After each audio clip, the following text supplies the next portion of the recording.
ہمارے نبی کا احسان ہے.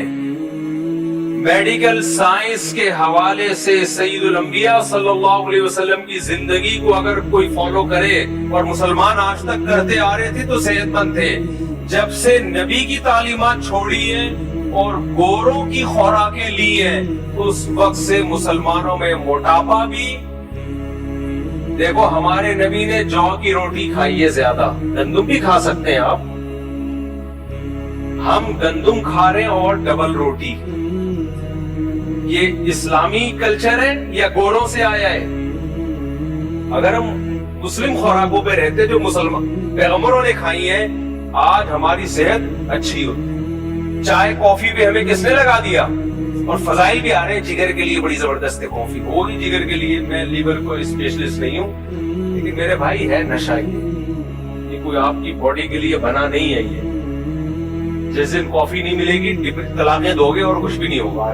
کافی نہیں ملی تھی تو غصہ اتنا آیا، طلاقیں دے دی بیگم کو. یہ سب چیزیں نیچرل تو نیند ہے، نیند تھکاوٹ ہے، نیند تو جو ہمارے نبی کی تعلیمات ہے. وَجَعَلْنَا نَوْمَكُمْ سُبَاتًا، اللہ کہتے ہیں تمہاری تھکاوٹ دور کرنے کا ذریعہ میں نے کافی کو چائے کو نہیں بنایا. کس کو بنایا ہے؟ گہری نیند. سبات گہری نیند کو کہتے ہیں، خالی نیند کو نہیں کہتے. خوراکیں دیکھ لو نا، خدا کی قسم ہمارے نبی نے ہمیں روزہ سکھایا ہے.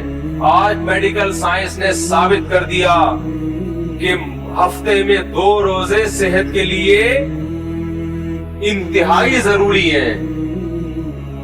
ایک ہفتے میں کتنے روزے رکھنا سنت ہے؟ 2 روزے رکھنا ہمارے نبی کی تعلیمات ہے. صرف صحت کے حوالے سے نبی کی تعلیمات اگر دیکھ لو تو آپ کہو گے واقعی وما ارسلناک الا رحمتا للعالمین. رشتے جوڑ دیے ہمارے نبی صلی اللہ علیہ وسلم. مجھے بتاؤ غریبوں کے لیے نبی سے بڑی کوئی رحمت ہے؟ ہم نبی کی تعلیمات پہ بقرعید میں قربانیاں کرتے ہیں. کس قدر غربا مساکین کو گوشت ملتا ہے کھانے کو، کس قدر غریبوں کا کاروبار اوپر جاتا ہے. لاکھوں کروڑوں لوگوں کی آمدن قربانی کے جانوروں سے وابستہ ہے. آج اگر بقرعید کی قربانی پہ پابندی لگ جائے نا، لاکھوں نہیں کروڑوں لوگوں کا کی جو سورس آف انکم ہے وہ ختم ہو جائے گی. مالداروں کی جیب سے پیسہ نکل کے کس کے پاس جاتا ہے؟ غریبوں کے پاس. زکات میں دیکھ لو آپ کتنا پیسہ زکاتوں میں نکلتا ہے. تو آپ غربا کے لیے بھی اور اہم ترین آپ جانوروں کے لیے بھی رحمت للعالمین ہے.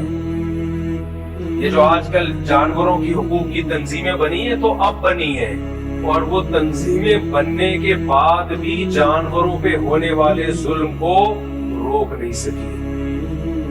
ہمارے نبی جب دنیا میں آئے کوئی تنظیم نہیں تھی جانوروں کے حقوق پہ. عربوں کی عادت تھی جانور کا گوشت کیسے کھاتے تھے؟ اونٹ کھڑا ہوا ہے، گائے کھڑی ہوئی ہے، وہیں زندہ گائے کا گوشت ران سے کاٹا اور پکا کے کھا لیا.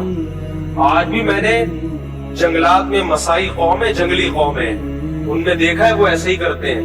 گائے کا گوشت کیسے کھاتے ہیں؟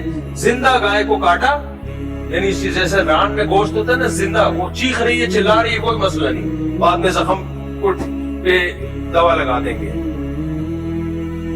ہمارے نبی صلی اللہ علیہ وسلم جانوروں کے لیے رحمت للعالمین.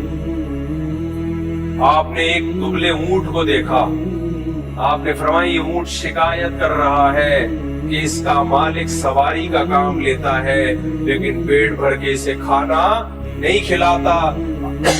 آپ نے فرمایا حدیث کا مفہوم، تم سے قیامت کے دن جانوروں کے بارے میں بھی سوال کیا جائے گا. ہمارے نبی نے بتایا کہ ایک پیغمبر کو چیونٹی نے کاٹا، صحیح مسلم کی حدیث ہے. ان پیغمبر نے ساری چیونٹیاں جلا دی، تو اللہ نے وہی نازل کی کہ کاٹا ایک نے تھا، اپنے باقیوں سے انتقام کیوں لیا. جس پیغمبر کی یہ تعلیمات ہو کہ بلا وجہ چیونٹی مارنے کی اجازت نہ دے رہے ہو، اسی پیغمبر کی امتیوں کو انہوں نے دہشت گرد قرار دے دیا کہ مسلمان کیا ہوتے ہیں؟ دہشت گرد.